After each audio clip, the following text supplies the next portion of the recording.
संतप्त मानस शांत हों, जिनके गुणों के गान में बेवर्धमान महान जिन विचरे हमारे ध्यान। प्रकाशक का उभयाभासी का प्रकरण चल रहा है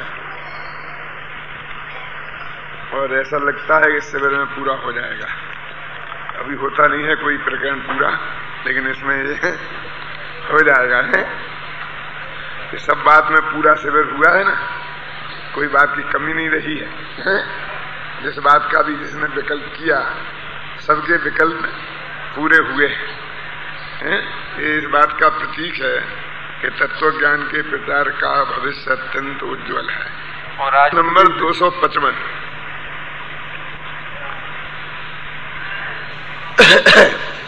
देखो, उभयाभासी का प्रकरण चल रहा है और शुद्धोपयोग और शुभोपयोग की चर्चा है।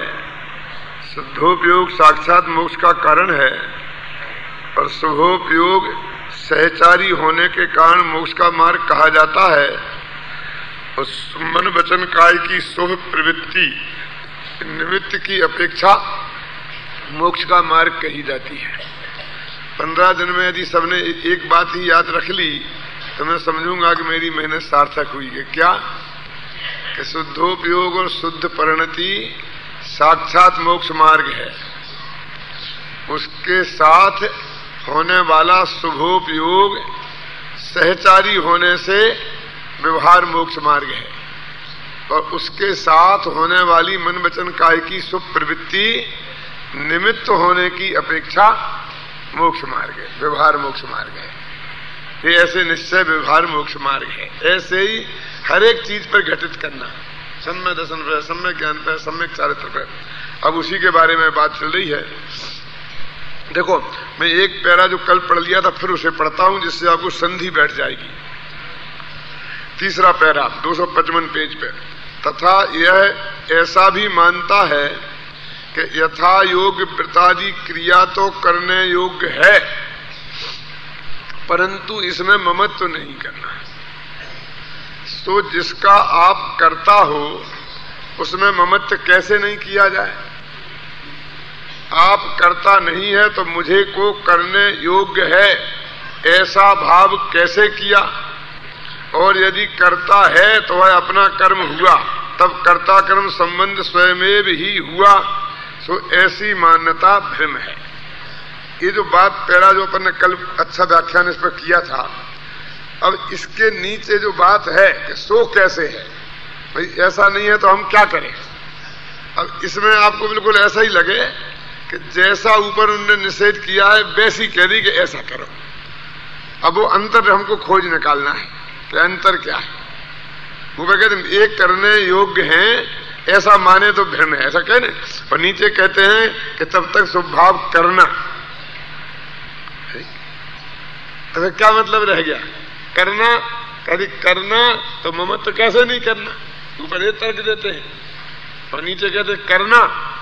तो दोनों नीचे करने का आदेश दे रहे और ऊपर है करने योग्य हैं ऐसा कहने का, मानने का निषेध कर रहे। तो इन दोनों के बीच में कोई बारीक अंतर होगा ना, हम उसे नहीं पहचानते हैं, इसलिए हमारी समझ में नहीं आता। पंडित जी ने नीचे करना कहा तो ऊपर हम उसका करने योग्य कहने लगते हैं। ऊपर करने योग्य का निषेध किया तो नीचे करने का निषेध करने लगते हैं बसंत भाई। अब इन दोनों के बीच में कुछ ना कुछ सीमा रेखा है ना, उसे हमें पहचानना चाहिए। देखो अब पढ़ता हूं। बाह्य वृत्तादिक हैं वे तो शरीर आदि परिद्रव्य के आश्रित हैं। परिद्रव्य का आप करता है नहीं, इसलिए उनमें कर्तृत्व बुद्धि भी नहीं करना और वहां ममत्व भी नहीं करना। मानो बाह्य वृत्तादिक नहीं करना, कर्तृत्व बुद्धि भी नहीं करना, ममत्व भी नहीं करना। तो वृत्तादिक नहीं करना ऐसा हुआ ना, लेकिन वृत्तादिक करना ये क्या? देखो, तथा वृत्तादिक में ग्रहण त्याग रूप अपना जो शुभोपयोग हो कि ये वृत्त मैंने लिया, ये चीज मैंने त्यागी, हरी सब्जी त्यागी, आलू नहीं खाऊंगा ऐसा मैंने त्यागा, वह अपने आश्रित है। कि वो क्रिया का निषेध कर रहे हैं और वो शुभोपयोग हो गए, वो अपने आश्रित है, परंतु शुभोपयोग को बंध का ही कारण आश्रित, उसका आप करता है, इसलिए उसमें कर्तृत्व बुद्धि भी मानना और वहां ममत्व भी करना। देखो अब ऊपर कह रहे थे करने योग्य है, मानना ठीक नहीं है, और नीचे भी क्या करना का निषेध है, और उसमें शुभोपयोग अपने आश्रित है, उसमें ममत्व भी करना और कर्तृत्व भी स्वीकार करना है ना। एकदम अटपटा लगता है ना। इसको ऊपर ऊपर से हम पढ़ते जाते हैं और हमारी समझ में नहीं आता है क्या, तो हम क्या करते हैं, या तो एकदम वृत्ताधिक करने का निषेध कर देते हैं, या उन्हें ये जो है ना उनका कर्ता बुद्धि ममत्व तो है ही नहीं, ज्ञानी को ऐसा कर देते, कहते मानना, ये उपदेश दे रहे क्या नहीं। तो क्या है, पहले देखो मैं आपको बताता हूं, फिर आप पढ़ना। ये पहले तो इन दो चीजों में भेद किया, एक तो वो जड़ की क्रिया वृत्तोपवास आदि की, जो मनोवचन काय की क्रिया होती ना, कि थाली का भोजन पेट में जाना, अथवा पूजा कर रहे हैं तो इस थाली का माल इस थाली में पहुंचना, जलम चंदनम कर करके, है ना। एक तो वो क्रिया और एक दूसरे वो करने का भाव, इन दोनों में एक का वो यहां निषेध कर रहे हैं और एक का प्रतिपादन कर रहे हैं। क्या वो कहते हैं कि वो जो शुभोपयोग है, अभी देखना इसमें और एक पेंच है, अभी वो भी निकलेगा। पहले एक पेंच निपटा लें, फिर बाद में दूसरे पेंच की बात करेंगे। पहला पेंच क्या है कि एक तो वो जड़ की क्रिया, जो हमने पूजा की तो आज सारा कपड़े वपड़े धोके निके इस थाली का माल इस थाली में गया, इसको तो कहते हैं ये परद्रव्य की क्रिया है। तो परद्रव्य का कर्ता तो भगवान आत्मा है ही नहीं, इसमें का कर्तृत्व बुद्धि भी नहीं करना और इसका ममत्व भी नहीं करना। ये कर्तृत्व बुद्धि और ममत्व क्या है? कर्तृत्व बुद्धि नहीं करना माने कर्ता कर्म अधिकार, और ममत्व बुद्धि नहीं करना माने जीवा जीवाधिकार। एकत्र ममत्व का निषेध है जीवा जीवाधिकार में, और कर्तृत्व भोक्तृत्व का निषेध है कर्ता कर्म। तो दोनों अधिकारों की एक एक बात पकड़ ली, तो एक एक अपनी तरफ से और लगा लेना। मैंने चारों का काय में वो परद्रव्य की जो क्रिया है उसमें, अब वो क्रिया करने का भाव है उसमें, तो ऐसे कहते उसमें कर्तृत्व बुद्धि भी करना और ममत्व भी करना, ये मैंने किया ऐसा मानना। सोचना आप सब बारीकी से, अभी हम ऐसा नहीं मानते, बहुत लोग कोई मानते होंगे, तो किसी एक दो व्यक्ति का मैं कोई अपमान नहीं करना चाहता हूं, लेकिन ये जनरल बात कहता हूं। अब आगे क्या कहते हैं कि ये जो शुभोपयोग है जिसमें कर्तृत्व बुद्धि करना और ममत्व करना की बात कही, ये करना ये उपदेश रूप करना नहीं कि तू करना, ऐसा नहीं है। ये करना करता है ऐसा मानना, ऐसा है जी। क्यों कि आगे ही कहते हैं किंतु ये बंध का कारण है, इसलिए इसे उपादेय नहीं मानना। ये दूसरा पेंच है, देखो इसमें कर्तृत्व बुद्धि भी मानना और ममत्व भी करना, परंतु इस शुभोपयोग को बंध का ही कारण जानना और मोक्ष का कारण नहीं जानना, क्योंकि बंध और मोक्ष के प्रतिपक्षीपना है, उल्टा परस्पर विरोधी है। इसलिए एक ही भाव से पुण्य बंध का भी कारण हो और मोक्ष का भी कारण हो, ऐसा मानना भ्रम है। ये दोनों पेज समझ में आए कि नहीं आए? इसमें बहुत गड़बड़ी होती है। और ये जो सारा चक्कर खड़े होते हैं ना, जो हमको दिखता है कि एक आदमी इधर को ढूंढ रहा है, एक इधर को ढूंढ रहा है, ये पेज समझने के कारण नहीं होता। और ये दो ही को ये पढ़ पढ़ के सुनाएंगे, दो ही सुनाएंगे पढ़ पढ़ के। अब क्या फिर कहता हूं, दो चीजें हैं। अभी व्यवहार मोक्ष मार्ग की बात है, निश्चय की शुद्धोपयोग शुद्ध परिणति मोक्ष मार्ग है, उसमें तो किसी को शंका है ही नहीं, मतभेद नहीं है। अब जो व्यवहार है, व्यवहार में दो चीजें हैं। कौन कौन? मन वचन काय की सुप्रवृत्ति और उसके करने का भाव होना, शुभोपयोग शुभ भाव, दो चीजें हैं। और दोनों को यहां उपचार की अपेक्षा व्यवहार मोक्ष मार्ग कहा है। ये बात अब इनका पोस्टमार्टम हो रहा है कि इनमें क्या करना, इन दोनों में पंडित जी। अब इन दोनों में वो कहते हैं अभी जो अपने पैसा दिए, मान लो 1 लाख रुपया, तो जो 1 लाख रुपया इस तिजोरी से निकल के दूसरी जगह गए, एक तो ये क्रिया हुई, और आपको जो 1 लाख रुपए देने का भाव हुआ, ये शुभ भाव हुआ। अब इन दोनों को व्यवहार से मोक्ष मार्ग कहा। अब इनमें क्या करना? तो कहते वो 1 लाख रुपया यहां से वहां गया ना, उसका तो कुछ करने का कुछ सवाल ही नहीं है। वो तो उसकी योग्यता के कारण गया, तेरे के कारण कुछ गया ही नहीं है। भाई देखे रहे, उसका तो करता भी नहीं है तू, उसमें कर्तृत्व बुद्धि भी नहीं करना और ममत्व भी नहीं। मैं कर्तृत्व बुद्धि नहीं करना माने मैंने किया ऐसा भी नहीं करना, और आखिर मेरा स्वामी है, मैं उसका स्वामी हूं, ऐसा भी नहीं करना। ये तो बिल्कुल इसकी सफाई कर दी। तो अब वो कहे कि उसका क्या होगा? वो पैसा गया कि उसका क्या होगा?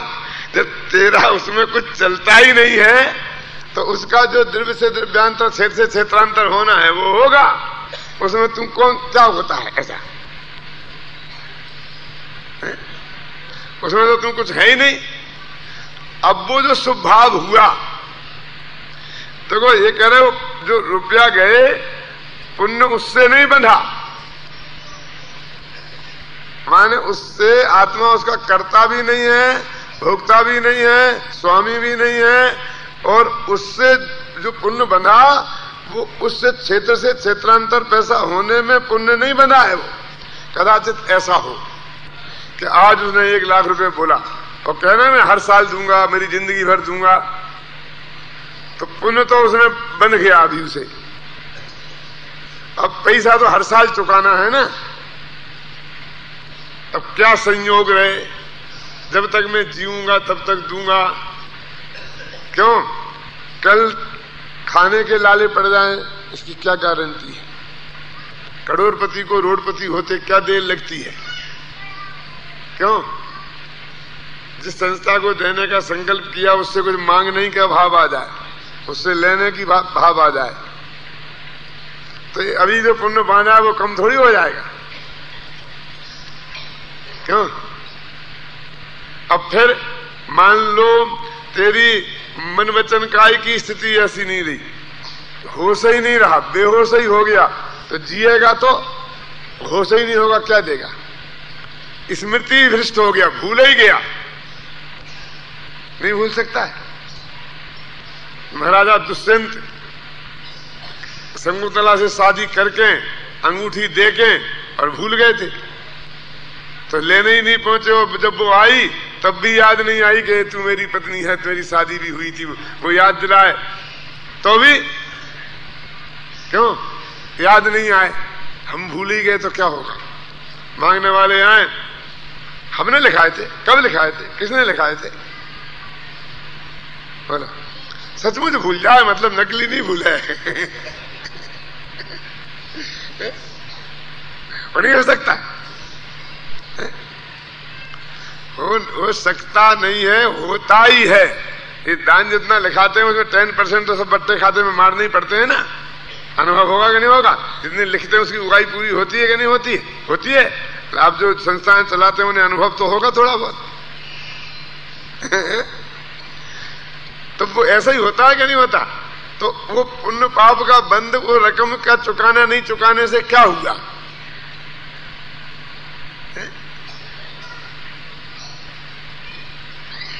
बोलो क्या हुआ? कुछ नहीं है। तो वो तो चुका देता तो भी उसका कोई संबंध नहीं है, और नहीं चुकाया तो भी कोई संबंध नहीं है। इसलिए कोई ये कहे कि ठीक है जी बहुत बढ़िया, तो हम बोल दिया करेंगे तो पुण्य तो मुफ्त का बांध लेंगे, क्यों? और फिर बाद में चुकाने का तो सवाल है ही नहीं। कहते ऐसे बेईमानों को बोलते वक्त भी पुण्य नहीं बनता। उसको तो यदि बोलते वक्त महापुण्य बनता है कि नहीं चुकाने की स्थिति आवे तो ऐसा लगता है कि हे भगवान ये पृथ्वी क्यों नहीं फट जाती और मैं इसमें समा क्यों नहीं जाता। उन्हें बनता है क्या? संयोग तो उसके हाथ में है ही नहीं, सवाल उसका है यहां। लेकिन अब एक तो पॉइंट हो गया संयोग का, उसको से तो कर्ता धर्ता आत्मा नहीं है, ममत्व भी नहीं करना, और उससे बंध भी नहीं है, और बंध और मोक्ष का भी कुछ संबंध नहीं है। एक पार्ट निपटा। अब दूसरा पार्ट कि जो वो शुभ भाव हुआ उस समय, तो वो कहते हैं उस शुभ भाव में कर्तृत्व बुद्धि भी करना, ममत्व भी करना। इसका अर्थ एक करने योग्य है और मोक्ष का मार्ग है, ऐसा अर्थ नहीं है। तो उसका कर्तृत्व बुद्धि करना माने इस भाव का कर्ता मैं हूं, तद्रूप परिणमित है। ज्ञानी की अज्ञानी की तो है नहीं ये बात। अच्छा, पंडित जी उपदेश दे रहे हैं ना, माने उसको अपना को कर्ता मानना, ये आगम में है। अभी मैं बोलता हूं, जो मैं आपको कह रहा हूं, यदि आपने आज तक पहले से समझते हो तो धन्यवाद, और नहीं समझते हो तो इस पर गंभीरता से विचार करना। मेरी बात झूठी लगती हो तो उस पर भी विचार करना कि इसका जो अर्थ बता रहा हूं ये है कि नहीं है। ज्ञानी की पक्के ज्ञानी की सुबह समय सार में निकाल के बताई थी ना, प्रवचन सार में करता न है, समय सब में है। ये बहुत बड़ी भूल चल रही है, और मैं क्या करूं, नीचे से ऊपर तक टॉप तक चल रही है। अब ये बहुत तकलीफ है। ये तो क्या है कि बोले तो झगड़ा होता है, ये होता है, मिशन टूटने का। क्या करें, ऐसा मिशन को जोड़ के रख के क्या करें कि फिर जो गुरुदेव का मूल तत्व ज्ञान है वही भ्रष्ट हो जाए। मिशन काय के लिए है? बोलो, मिशन काय के लिए? इसके लिए कि मूल तत्व ज्ञान की सुरक्षा के लिए है, अकेले संगठन के लिए? संगठन के लिए है तो मैं कहता हूं कि सब पूरे दिगंबर सितंबर एक हो जाओ ना, अपने भी आंखें जड़ दो, अपन भी स्त्री को मोक्ष मानने लगो, संगठन हो जाएगा ना। काय को प्रसन्न भाई मुकदमा लड़ के मर रहे हो? यानी काय के लिए? ऐसा नहीं है ये मुकदमा अकेला मुकदमे के लिए, तीर्थ के लिए, तत्व ज्ञान के लिए है वो भी।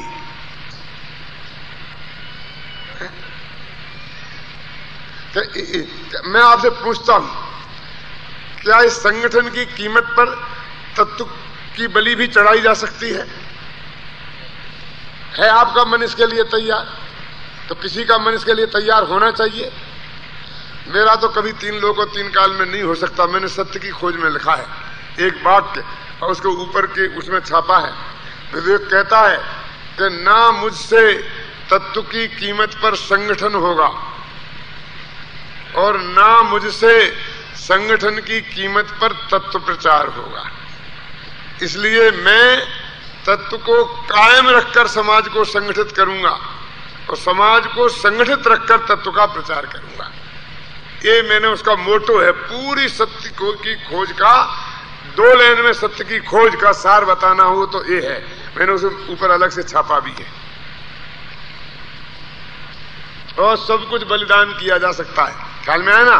लेकिन ये बात, आंखों देखती मक्खी निकली जा सकती है। हम समझे मक्खी है और खालो चल सकता है, दिख रहा है साफ गड़बड़ है। क्या है दूसरा पॉइंट? फिर ध्यान से सुनना कि उसमें कर्तृत्व बुद्धि भी अज्ञानी की बात नहीं है बसंत भाई। फिर पंडित जी बता रहे कि ये वस्तु स्वरूप है, निश्चय व्यवहार मोक्ष मार्ग है ना।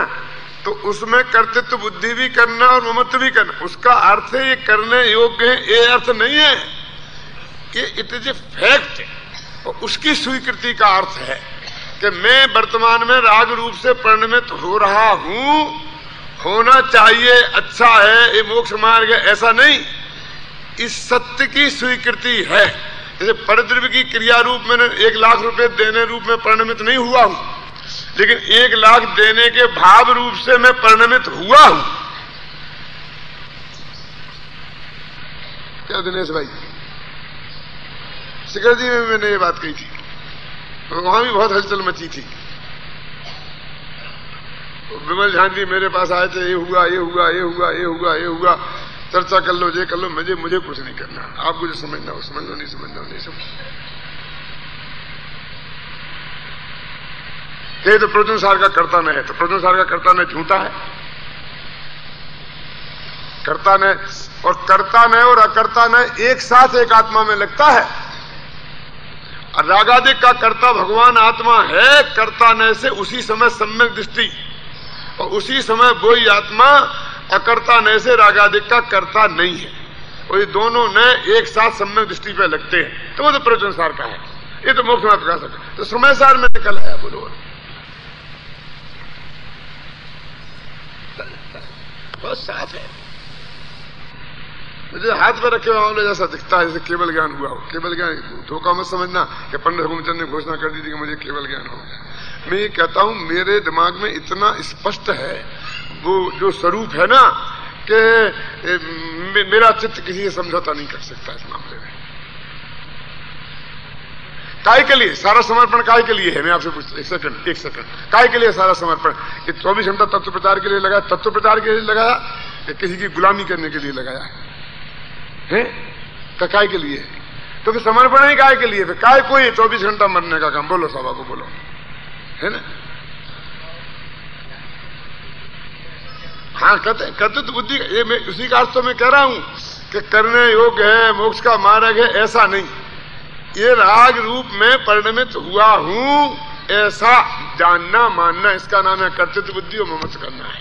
यही तो इसलिए तो मैं अर्थ कर रहा हूं उसका कि इस शब्दम की मारामारी है चक्कर।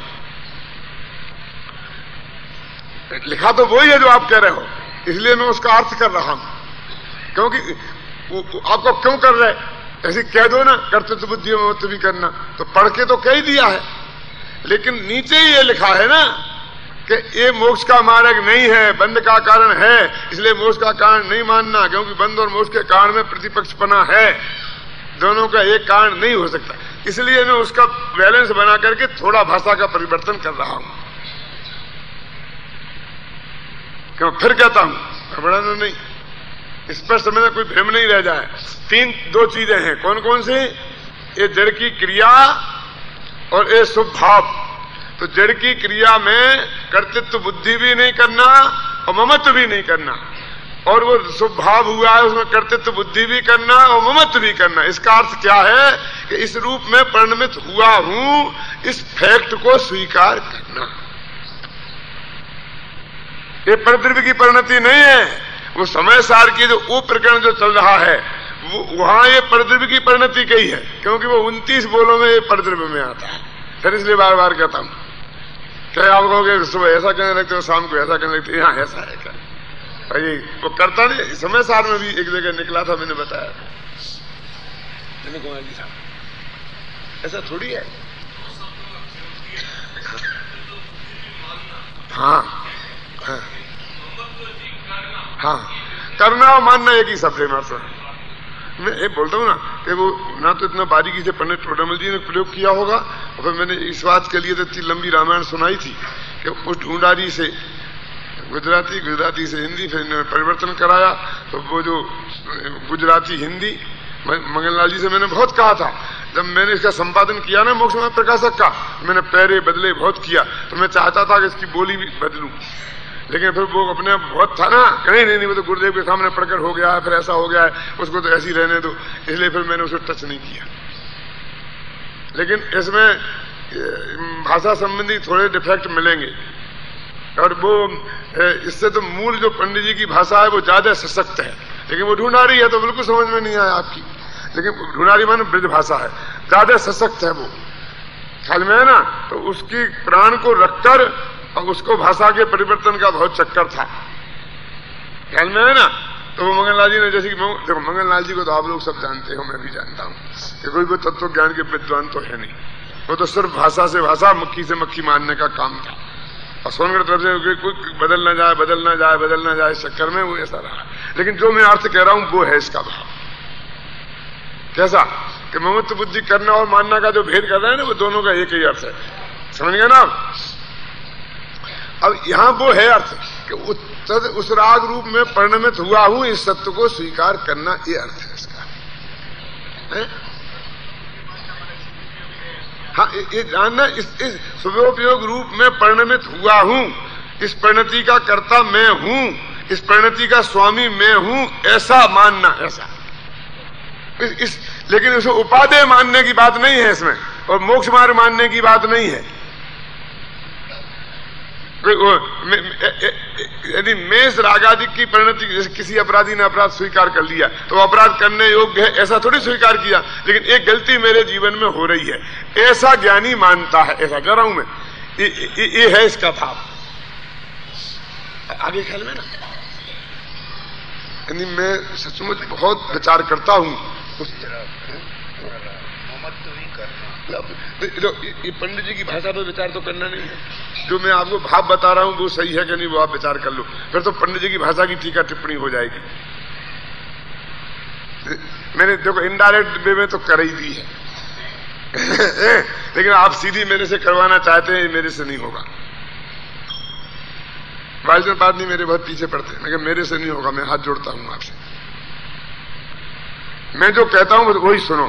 मैं बहुत सोच समझ के शब्दों का प्रयोग करता हूं, उसमें से आप थोड़े यहां वहां करवाना चाहेंगे तो वो गड़बड़ हो जाएगा मामला। और मैं इस संगठन पर भी बहुत विचार करता हूं, 100 दफे सोचता हूं समय सार पे हाथ रखकर कि मेरी कसाई के कारण कहीं कोई विघटन नहीं हो, और मैं कभी नहीं होने दूंगा कसाई के कारण, तो कभी नहीं, 3 लोगों को 3 काल में। लेकिन तत्व के लिए कभी समझौता भी नहीं करूं, तो मेरी समझ में नहीं आएगा। इसके लिए मेरे पास कोई कभी नहीं आना। कसाई के लिए आना 1 सेकंड में सरेंडर हो जाऊंगा, जो आप कहोगे कर लो, इसको साष्टांग इसको अष्टांग सब कर लूंगा, कोई दिक्कत नहीं। मेरा मतलब इज्जत फिज्जत मान फान कुछ मतलब नहीं है। ये मूल मुद्दे की जो बात है ना उसमें कुछ नहीं होने वाला। देखो इसमें बहुत गड़बड़ होने की संभावना है इस बात कि वाक्यावली का गठन ऐसा है। पंडित जी ने उस पर प्रश्न चिन्ह उठाया ना, यदि मैं इसका करता तो वो बहुत कठिन काम था, क्योंकि फिर वही झगड़े खड़े हो जाते। इसमें तो अपने गुरुदेव की छाप लगी है ना, तो हमने यही प्रमाणिकता रखी है कि हम तो ऑफसेट से ही करा देते, झगड़ा खत्म, कहां झंझट में पड़े। लेकिन ये अर्थ तो आप में जो मैं कर रहा हूं, टेप भी हो रहा है, 10 दफे सुन के, और आप उसका देख लेना मैं क्या कहना चाहता हूं, समझ लेना अपने कल्याण के लिए। देखो, परंतु इस शुभोपयोग को बंध का कारण जानना, मोक्ष का कारण नहीं जानना, क्योंकि बंधे तो हो गया ना, सो भ्रम है। अब आगे, इसलिए वृत्त और अवृत्त दोनों विकल्प रहित, जहां परिद्रव्य के ग्रहण त्याग का कुछ प्रयोजन नहीं है, ऐसे उदासीन वीतराग शुद्धोपयोग वही मोक्ष मार्ग है। अब देखिए, जहां ऐसा उदासीन वीतराग शुद्धोपयोग ही मोक्ष मार्ग है, सीधा है ना। अब वही की क्या जरूरत है? भाषा की दृष्टि से बोलता हूं, वाक्य पढ़ो, सीधा सच्चा लगता है बस है। ऐसा उदासीन वीतराग भाव वीतराग भाव रूप शुद्धोपयोग ही मोक्ष मार्ग है। अब ऐसा उदासीन वीतराग शुद्धोपयोग वही मोक्ष मार्ग है। ये थोड़ा टेढ़ापन इसमें है ना, ख्याल में है ना, तो उसके लिए अपन को समझना पड़ेगा बस, और क्या। तथा निचली दशा में, अब निचली दशा की बात तो आप कर रहे हैं, ये तो ऊंची दशा की बात हो गई ना, जो आप बोले थे ज्ञानी की बात है, क्या है ना, है आगे ना, वैसे भी थी। तथा निचली दशा में कितने ही जीवों के शुभोपयोग और शुद्धोपयोग का युक्तपन, ये निचली नहीं, वो बहुत ऊंची बात थी। निचली तो किन्हीं जीवों के शुद्धोपयोग और शुद्धोपयोग का युक्तपना पाया जाता है, उसे तो निचली दशा कह रहे। वो ज्ञानी में ही निचली उचली है, अज्ञानी की तो ये भी नहीं है है ना।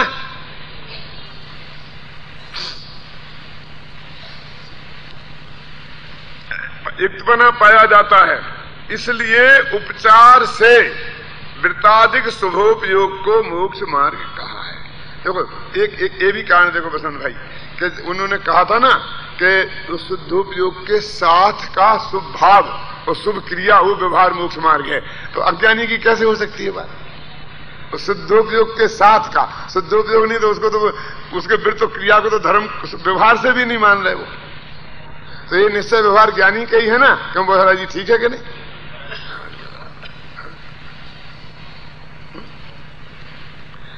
वस्तु का जो मोक्ष मार्ग है, वस्तु का विचार करने पर एक ज्ञानी के स्वरूपयोग को व्यवहार मोक्ष मार्ग का, लेकिन हम ज्ञानी का विचार नहीं करें और वस्तु का विचार करने पर स्वरूपयोग मोक्ष का घातक ही है। अब दिक्कत कहां आती देखिए कि ऊपर यदि हम वो बात नहीं मानते जो मैंने कही तो ऊपर तो मान लेंगे व्यवहार का कर्तृत्व बुद्धि भी करना और ममत्व भी करना, तो करने योग्य मान कहता है वो, ये पन्ने करने योग्य कहते हैं, और यहाँ घातक लिखा तो घातक करने योग्य होता है कि? तो इसके साथ उसकी संधि बिठालनी पड़ेगी कि नहीं कि इसे घातक ही मोक्ष मार्ग का घातक कह रहे, किसके? उन दोपयोग वालों के जो शुभ भाव और शुभ क्रिया है वो मोक्ष मार्ग की घातक है। बोलो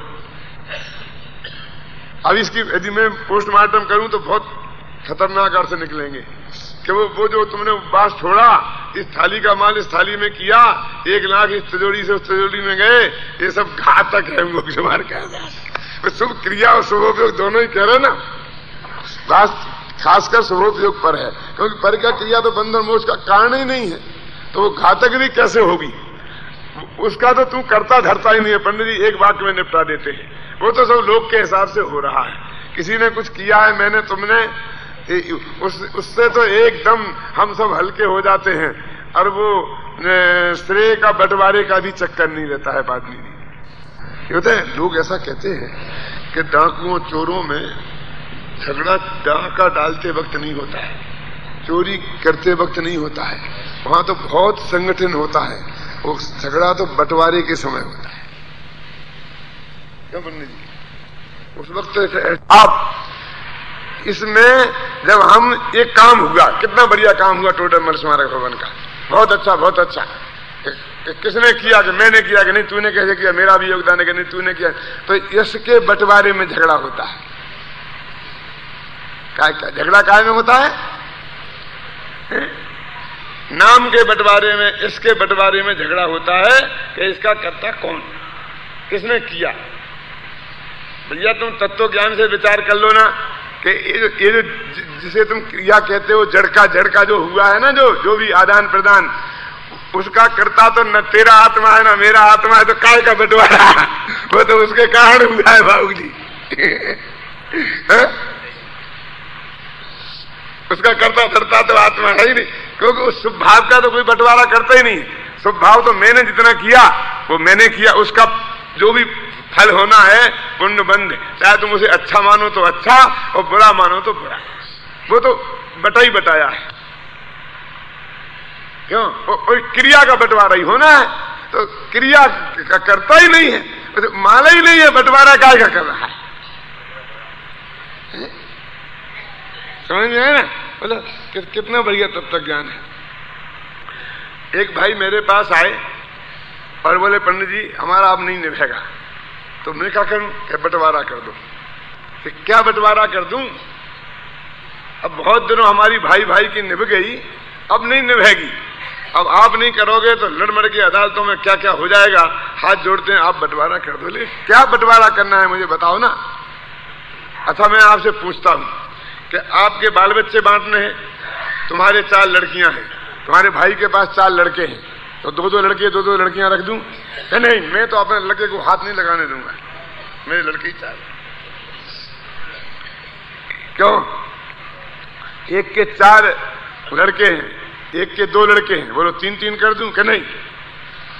तो लड़के बटे बटाए हैं, लड़कियां बटी बटाई हैं, तो पत्नियां वो भी बटी बटाई हैं, उनमें भी कोई बांटने का सवाल नहीं है।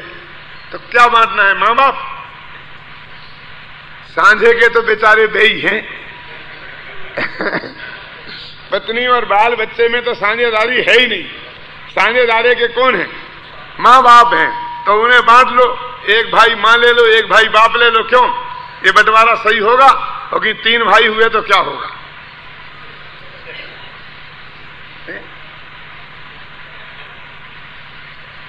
तो फिर इनका बंटवारा करना पड़ेगा, तो आधा आधा बाप और आधा आधा मां लेनी पड़ेगी। कैसे करोगे आधा आधा? तो जो बट सकता है वो पहले से ही बटा बटाया है, ख्याल में है ना? और जो बट नहीं सकता उसे कोई बांट नहीं सकता। जो बिना बटा हुआ है, सांझे का है, उनका बांटना संभव नहीं है। पंडित का काम क्या है? हो ही ना तुम अलग कि नहीं पंडित जी ये बात नहीं है, आप तो मजाक करते हो। वो बांटना तो वो है ना, वो रुपया पैसा मकान जायदाद वो है ना, सब वो शामिल है। कि वो भी समाज शामिल नहीं है, बटा ही बटाया है। एक आदमी के 3 करोड़ का माल था और 2 बच्चे थे। तो दोनों बच्चे नहीं समझते थे कि हम 1.5 लाख के 1.5 करोड़ के मालिक हैं, नहीं समझते थे बिल्कुल। अभी मां के गर्भ था और अस्पताल से खबर आई कि बच्चा हुआ है, तो 1 सेकंड में दोनों भाइयों पे 50-50 लाख का धाड़ा पड़ गया कि नहीं पड़ा? क्यों? क्योंकि तीसरा हिस्सेदार पैदा हो गया। अब हम 1-1 करोड़ के मालिक हैं। तो प्रतिदिन ही तुम समझते हो कि हमारा कितना है, बांटना क्या? ऐसा थोड़ी ना कि ये नोट तुम्हें देना और ये नोट तुम्हें देना। तो नोट तो थोड़ी बांटने हैं, माने कितना कितना है, क्यों वो तो बांटना है ना। 2 मकान है तो हमारे 1-1 के हैं, आधा आधा है, सब जानते। यानी बटा बटाया है ही सब कुछ, ख्याल में ना। बांटने जैसी कोई चीज है ही नहीं। लेकिन यहां तो और भी सरल काम है, क्योंकि परद्रव्य का काम मैंने किया, समझे। ये मंदिर मैंने बनाया, ये शिविर मैंने चलाया, ये मैंने धंधा किया, करोड़ों के किया। तो ये जो परद्रव्य में जो हुआ वो तो हुआ अवश्य है, लेकिन उसका कर्ता तो पुद्गल है, और इसलिए किसी मनुष्य के बंटवारे के लिए वो उपलब्ध ही नहीं है। तो ये मुफ्त की लड़ाई, सूतना कपास जुलाओं से लठालठी, ये ऐसी बात नहीं है। क्यों डॉक्टर साहब? एक पति पत्नी में झगड़ा हो रहा था बहुत जोर का, कि पत्नी कहती थी कि मैं अपने बेटे को डॉक्टर बनाऊंगी, क्योंकि इतनी बीमारियां, डॉक्टरों के घरों के चक्कर काटते काटते परेशान हो गई हूं, इतनी लंबी लंबी लाइन में खड़ा होना पड़ता है। और पति कहता था कि नहीं मैं तो वकील बनाऊंगा, क्योंकि उन वकीलों के चक्कर काटते काटते परेशान हूं मैं तो। झगड़ा हुआ, समझ लो कि मेरे जैसे किसी आदमी के पास आए कि भाई हम में झगड़ा हो रहा है, आप फैसला कर दो कि क्या झगड़ा है। कि मैं कहता हूं कि डॉक्टर बनाऊंगा, कहती हूं ये कहते हैं वकील बनाएंगे। तो मैंने कहा कि वो लड़के को तो मेरे सामने लाओ, वो क्या बनना चाहता है? तुम्हारी मर्जी सब कुछ है, उसकी भी तो कोई मर्जी होगी, वो भी तो कुछ होगा कि तुम्हारी मर्जी चलेगी उस पर। लड़के से लाओ, और मैं वो लड़के से पूछूंगा कि वो क्या बनना चाहता है, तब मैं कोई डिसीजन करूंगा कि लड़का है कहां। तो फिर काय का झगड़ा है? होगा तो इसका झगड़ा है कि जो काम किसी मनुष्य ने, किसी जीव ने किया ही नहीं, जड़ का कार्य, अब वो किसने किया, ये इसका झगड़ा है। सारा झगड़ा लोक में कितना आर्टिफिशियल है। अभी कोई भी चर्चा करो, देश को गांधी जी ने स्वतंत्र कराया, ऐसे रेल के डब्बे में आप जरा बात करना, बैठ के प्रयोग करना, बगल के 2-4 आदमी आए, क्या बकते हो, सुभाष बोस की कुर्बानी क्या मुफ्त में गई है? भगत सिंह ने क्या कम किया है? अरे अंग्रेज बहुत बदमाश थे, डर के भागे हैं, लेकिन यदि उनको राज देते तो डर के भागना कहलाता। इसलिए गांधी बुढ़ा को सौंप गए कि जिससे ये कहलाएगा हमने अहिंसक आंदोलन की वजह से दिया, नाम हो गया गांधी का, काम तो उनका है। नहीं, गांधी का काम है। वही झगड़ा हो जाएगा कि नहीं हो जाएगा? न वो गांधी है, न सुभाष है, न चंद्रशेखर है, ख्याल में है ना। लेकिन हम इस बात पर ही लड़ पड़ेंगे, दूसरों में से किसको श्रेय देना। क्यों? ये इसका सबसे बड़ा प्रमाण है ना कि एक गवर्नमेंट से दूसरे गवर्नमेंट हटती है तो फटाफट रात में चौराहों पर के स्टेच्यू बदल दिए जाते हैं। कभी रसिया में सुना था कि स्टालिन के फोटो रातों रात में हटा करके लगा दिए गए, लेनिन के हटा के स्टालिन के लगा दिए गए, स्टालिन के हटा करके दूसरों के लग गए, और एक रात में बदले दूसरों के लगे। हिंदुस्तान में होने लग गया वो मायावती जी की माया, उत्तर प्रदेश में चल रही है स्टेच्यू हटाने की। अब लगाओ किस किस को स्टेच्यू लगाने हैं अपने, तुम मरोगे नहीं, तुम गद्दी से हटते ही तुम्हारा स्टेच्यू हट के दूसरे का लग जाएगा। क्या है? क्या इनने किया बलिदान देश को स्वतंत्र? अरे देश स्वतंत्र हो गया, 50 बरस हो गए, मरने वाले जो बलिदान करने वाले मर गए, और हम इस बात पर लड़ रहे हैं कि किसने किया किसने किया किसने किया। अरे किसी ने नहीं किया, उसका स्वकाल पक गया, उससे हुआ। परिद्रव्य का करता हरता तो भगवान आत्मा है ही नहीं, चाहे कोई मुफ्त की लड़ाई। तो फिर शुभ राग तो हमने किया था ना चंजी लाल जी। तो जितने लोगों ने किया था, तो उस संबंधी जो बंद होना था पुण्य बंद, वो सबका अपना अपना हो गया। तो उसका बंटवारा तो उसी दिन हो गया। लोहाड़िया जी, हो गया कि नहीं हो गया? बोलो। कहीं ऐसा हो रहा है कि तुम लड़ रहे हो जिसका नाम भी नहीं है बंटवारा में, वो सबसे ज्यादा पुण्य बांध के भाग गया हो? नहीं हो सकता है। क्यों? कि तुम तो यश के लिए लड़ रहे हो, और उसने सहज भाव से कि इतना बढ़िया काम हो रहा है और बहुत अच्छा काम हुआ, और मैं एक ऐसा अभागा हूं कि इसमें अपने 2 पैसे भी नहीं दे सकता हूं, हाथ से 2 काम भी नहीं कर सकता हूं, बुद्धि भी नहीं लड़ा सकता हूं। ऐसी एकदम अपना पश्चाताप और अनुमोदना करके सबसे ज्यादा पुण्य बांध के वो ले गया हो। क्यों नहीं हो सकता है ऐसा? और शुद्धोपयोग की बात तो उसकी तो बात ही निराली है। ये दोनों जो चीजें हुई कौन सी? वो शुभ क्रिया और शुभ भाव, ये दोनों को व्यवहार से मोक्ष मार्ग कहा, लेकिन ये तो कहने ही का मोक्ष मार्ग है, साक्षात मोक्ष मार्ग है ही नहीं। तो जो हुआ बंटवारा जैसे तो पल्ले में गया, वो मोक्ष मार्ग धर्म तो था नहीं कि हाँ वो पुण्य बांध ले गया, आए हम लुट गए, अनुमोदना करके वो बांध ले गया, अनुमोदना करके वो बांध ले गया, हम लुट गए। क्यों? अरे यदि वो बांध ले गया तो क्या बांध ले गया? जो बांध ले गया वो पुण्य, वो मोक्ष का मार्ग नहीं, वो तो बंध का मार्ग नहीं है। आपने कूड़ेदान में होते ना, सब अपना सामान फेंक दिया, अब बेचारा कोई गरीब आया, अरे वो कूड़ादान में रुके, एक केला सड़ा मिल गया तो वो खा लिया, कोई ऐसी एक आपने फेंक दी थी ना प्लास्टिक की कटोरी, तो उठा ले गया, मारो मारो मारो वो ले जा रहा। अरे भाई क्या ले जा रहा है?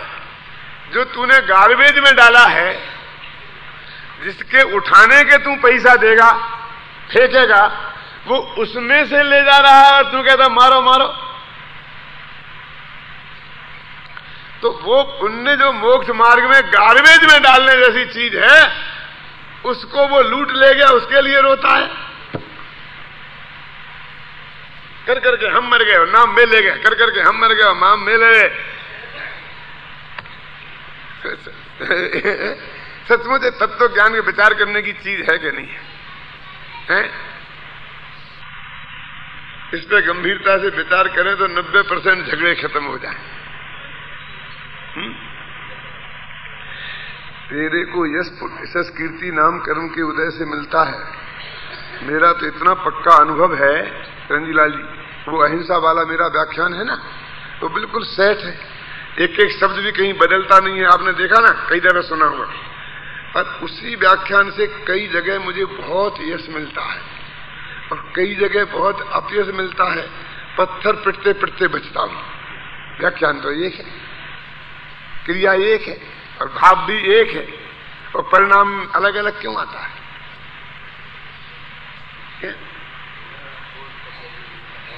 हाँ? ये बता रहे, ये देखो वो व्याख्यान सब जगह दिया, तो लास्ट ईयर में गया था तो गुना में भी वही व्याख्यान दिया। और बादनी जी कैसे दिया आप सोच नहीं सकते हो। मैं गया था चंदेरी, और वहां से कार से आ रहा था, बस से आ रहा था, तो वो बस अशोकनगर में खराब हो गई। अब बस 1 घंटा मेरे व्याख्यान देने को बाकी था, 1 घंटे का रास्ता था। टैक्सी नवाई जीप कोई मिले नहीं, कोई चीज मिली नहीं। फिर दूसरे कोई ट्रक में रख आया, तो उसमें बैठ के भाग के गया, पसीने से लथपथ था, और 1 घंटा लेट हो गया। कलेक्टर अध्यक्ष था, जज उसका मुख्य अतिथि था वहां का, और इससे चौगुनी जनता बैठी थी।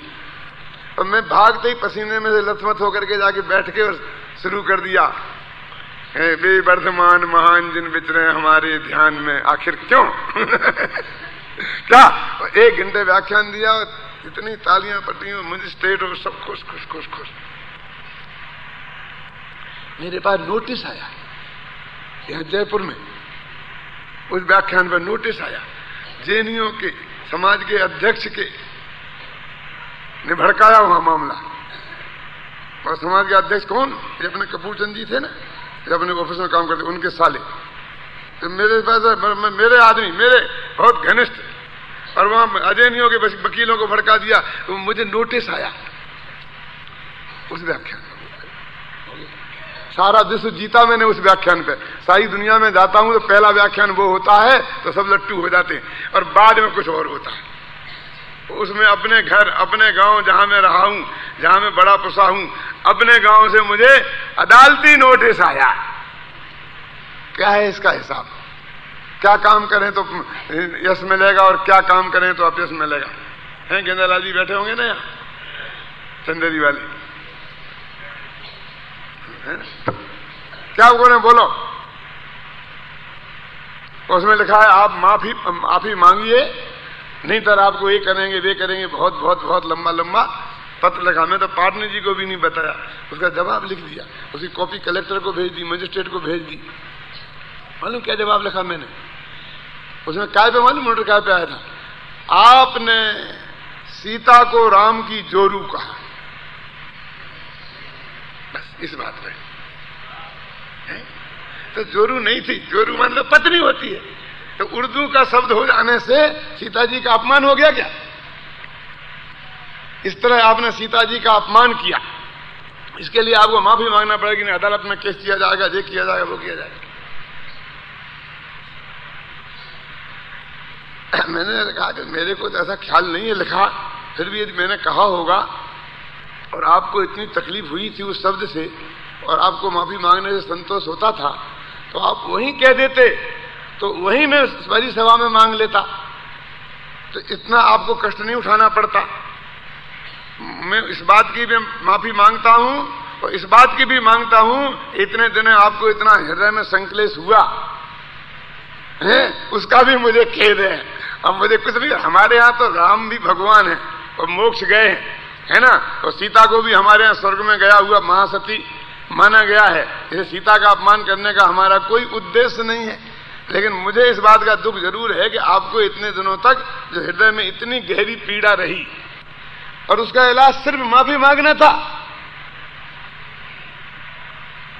तो इतने दिन आपने काहे को किया? वही क्यों नहीं कर दिया? लगता है आप उस सभा में थे नहीं तो आप उसी वक्त कहते ही इतना गुस्से वाला चुप नहीं रह सकता है। ये तो बाद में किसी के मुख से आपने सुना होगा। वो कॉपी कलेक्टर ने और मजिस्ट्रेट ने उसे बुलाया उस वकील को कि क्या है मिस्टर, इस सभा का अध्यक्ष मैं था, मुख्य अतिथि मैं था, मैंने वो व्याख्यान सुना है। जैन समाज के अध्यक्ष को भी बुलाया, सबको बुला के कहा कि तुमने कुछ भी गड़बड़ी करी कि सबको अंदर कर, सब बंद कर दूंगा। मैं चश्मदीद गवाह। क्या है ये सब? इसका क्या हिसाब है? मैं कैसे निर्णय करूं कि मेरा कौन सा व्याख्यान मेरे यश को बढ़ा देगा और कौन सा व्याख्यान मेरे यश को घटा देगा? बिल्कुल गप ठोकूं और उससे यश बढ़ जाए और असली तत्व ज्ञान की बात करूं तो अपयश हो जाए। कई तोड़ू फोड़ू पंडित है, वो झगड़ालू पंडित है और समाज के टुकड़े कर देगा, ऐसा हो जाए। तत्व की बात करें ऐसे हो जाए। क्या संबंध है? प्रवीण भाई, ये तो तेरे पूरे भव का पुण्य पाप का उदय आता है, उसके अनुसार यह अपयश होता है। तेरी वर्तमान की इस क्रिया का फल नहीं है। पंडित जी अभी कह रहे थे ना, पंडित जी बता ही रहे थे कि वर्तमान के संयोग तो पूर्व पुण्य के उदय के अनुसार होते हैं, तो धर्म तत्काल होता है। ये जो यश अपयश है, नाम बरी और गैर नाम बरी बदनामी है ना, ये तो पूर्व पुण्य का इसमें यश कीर्ति जो कर्म है ना उसके अनुसार होते हैं।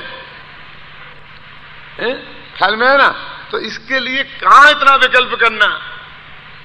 ये वास्तव में विकल्प करने लायक चीज ही नहीं है।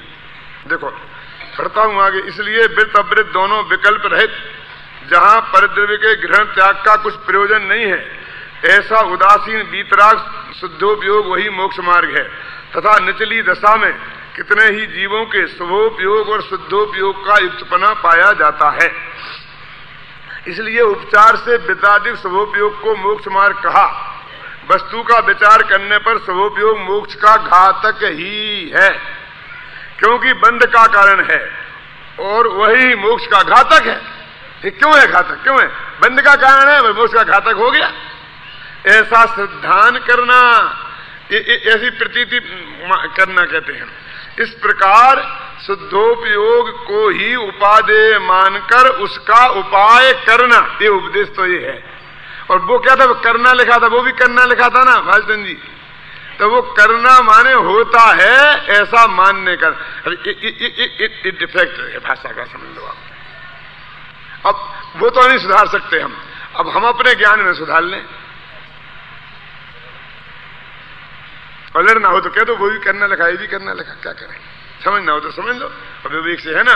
और शुभोपयोग अशुभोपयोग को हे जानकर उसके त्याग का उपाय करना। लो, शुभोपयोग के त्याग का उपाय करना है, और शुभ क्रिया का कि उसका तो करता धरता तू है ही नहीं, तो हम नहीं देवे पैसा दान में, कि तूने दिया ही कहां है, धोखे में मत रहना। क्या वो तो उसका क्षेत्र से क्षेत्रांतर का काल आ गया था, उससे हुआ है, तेरे किए हुआ ही नहीं। जो तूने शुभ भाव किया है तो उसे नहीं करे, कि नहीं कर तो मोक्ष हो जाएगा, क्या बिगड़ने वाला है। लेकिन शुद्धोपयोग करेगा तो, उसे छोड़ के अशुभोपयोग करेगा तो नरक में जाएगा। ये आगे आने वाला है। जहां शुद्धोपयोग ना हो सके, अब देखो ये उपाय करना, ये तो फाइनल कह दिया। अब कहते हम क्या करें, हमारी तो मजबूरी है, तो मजबूरी के लिए बता रहे कि जहां शुद्धोपयोग ना हो सके वहां अशुभोपयोग को छोड़कर शुभ में ही परिवर्तन करना। देखो वहां उसके नाश का उपाय करना लिखा था, और यहां पर उसमें ही परिवर्तन करना। तो फिर आप मिसगाइड हो जाओगे कि नहीं? तो वो तो उस शर्त के साथ है, और ही लगाई है कि उस अपेक्षा ये सही है, इस अपेक्षा ये सही है। क्यों? अब वो कहते मेरे से होगा ही नहीं, होगा ही नहीं। क्यों? वो कहता मेरे से तो खाए बिना नहीं रहा जाए, तो एक खाना, कहते नहीं रह रहा तो मर जाना, ऐसा कह दे डॉक्टर। क्या बोलो? अब बोलो क्या करें? शुभ में ही परिवर्तन करना, क्योंकि शुभोपयोग की अपेक्षा अशुभोपयोग में अशुद्धता की अधिकता है। अशुद्ध तो दोनों हैं, लेकिन वो अधिकता है अशुद्ध की। तथा शुद्धोपयोग हो तब तो परद्रव्य का साक्षीभूत ही रहता है। अब जो शुद्धोपयोग हो तो परद्रव्य का साक्षीभूत रहता है। साक्षीभूत रहता माने क्या होता है? क्या रहता है? साक्षीभूत किसे कहते हैं? जैसे गवाह बोलते हैं ना, गवाह, तो गवाह किसे बोलते हैं? जिसने उस घटना को देखा हो, जाना हो, और उसमें उसके राग द्वेष नहीं हो, उसका कोई रिश्तेदार या वो इन्वॉल्व नहीं हो, उसी को बोलते हैं ना साक्षीभूत। जिसने नहीं देखा है वो साक्षी होता है।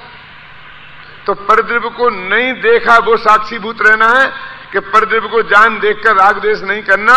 वो परद्रव्य की जो परद्रव्य की परिणति माने जो हमारी वो देहादि की क्रिया हुई है, हमारी जो थाली, हमने जो थाली का माल थाली में डाला है पूजा में, हमने जो दान दिया है, हमने जो वो उपवास किया है, हमने जो उपदेश दिया है, वाणी खिली है, इसका साक्षी रहना।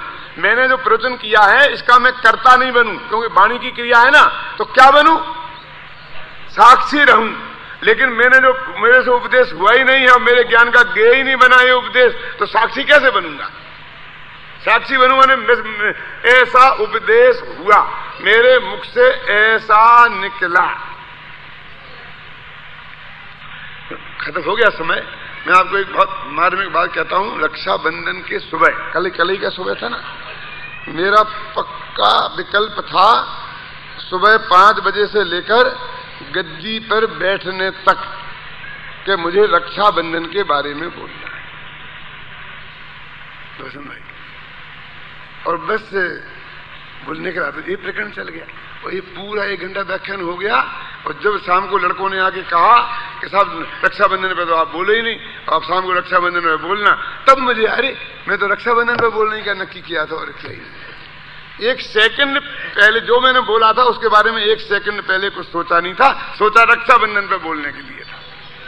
सचमुच ये है ही नहीं कि वो तो बिल्कुल उस काल में वो जैसे निकलना था वो ही अपने आप ही निकला है, मैंने कुछ बोला ही नहीं। जैसे सहज ज्ञाता दृष्टा तुम रहे ना, उसके ऐसी सहज ज्ञाता दृष्टा मैं रहा, जो हुआ हूं उसका एक शब्द भी। ठीक है, इसमें तो वो जड़ की क्रिया का तो ज्ञाता दृष्टा रहना, वो कौन सी जब हुई तब शुद्धोपयोग में देखो, शुद्धोपयोग में तो वो होगा ही नहीं। क्या लिखा, कहां गया? शुद्धोपयोग हो तब तो प्रतिद्रव्य का साक्षी भूत ही रहता, तब भी शरीर की कुछ क्रिया तो होगी ना, तब भी मन वचन का ऐसे ही सही, ऐसे ही सही कुछ भी होगा। वहां तो कुछ परिद्रव्य का प्रयोजन ही नहीं है। शुभोपयोग हो वहां बाह्य वृत्तादि की जो प्रवृत्ति होती है शुभोपयोग के काल में, और अशुभोपयोग हो तो बाह्य अवृत्तादिक की प्रवृत्ति होती है। ये दोनों होती है भूमिका के अनुसार। सम्यक दृष्टि ज्ञानी पंचम गुणस्थान वर्ती भी हो तो देव पूजा गुरु पास्ती भी होती है, और खान पान भोजन असन खान पान विषय भोग ये भी होते हैं, लड़ाई युद्ध सब होता है, धंधा पानी ये दोनों होते हैं मैंने करना चाहिए नहीं, भूमिका अनुसार होते हैं ना, क्योंकि अशुद्धोपयोग के और परद्रव्य की प्रवृत्ति के निमित्त नैमित्तिक संबंध पाया जाता है। अशुद्धोपयोग माने शुभोपयोग और अशुभोपयोग, शुद्धोपयोग के साथ में परद्रव्य की प्रवृत्ति का निमित्त नैमित्तिक संबंध भी नहीं, इनके साथ पाया जाता है। तो हो गया ना। तथा पहले अशुभोपयोग छूटकर शुभोपयोग हो, फिर शुभोपयोग छूटकर शुद्धोपयोग हो, ऐसी क्रम प्रतिपाती है, ऐसा क्रम है, इस छूटने का नंबर ऐसा है। इसलिए शुभोपयोग को थोड़ा शुद्धोपयोग के नजदीक कहते हैं, क्योंकि सीधा जीव अशुभोपयोग से शुद्धोपयोग में नहीं जाता। ये परिस्थिति है, लेकिन इनको करने का कुछ नहीं है। वो जड़ की क्रिया जो है वो तो शुभोपयोग और अशुभोपयोग जैसा होगा, तदनुसार उसका जो निमित्त नैमित्तिक संबंध है वैसी होगी। ख्याल में आए ना, तो वो तो होगी, उसमें परद्रव्य की क्रिया में तुम करता नहीं। शुभोपयोग और अशुभोपयोग हुआ, उस रूप तुम परिणमित हुआ है ऐसा स्वीकार करना, और उसे मोक्ष मार्ग नहीं मान लेना। वो तो बंध का मार्ग है, संसार का मार्ग है, और क्रिया तो ना मोक्ष का मार्ग है ना संसार का मार्ग है।